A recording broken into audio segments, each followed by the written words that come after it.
Hello everybody, in this tutorial I'll show you how to get these storage crates in 7 days to die.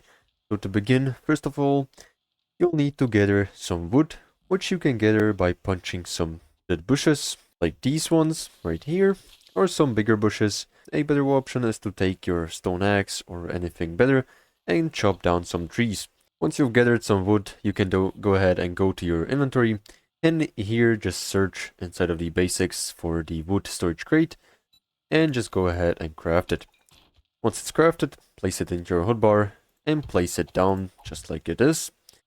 And if you want to upgrade it, upgrade the amount of storage that you can use inside of here, use some kind of a upgrading tool. For instance, I'll use a nail gun, but you can use the stone axe because it is going to also allow you to upgrade it. And to upgrade the wood storage crate, you'll need some forged iron. So just go ahead and upgrade it like this. The next upgrade is going to require some steel, but we don't need to do that right now. And as you can see, it has increased the storage a little bit. And this is pretty much all how to get the storage crates in 7 days to die. Make sure to like and subscribe if you found this helpful, and see you in the next one.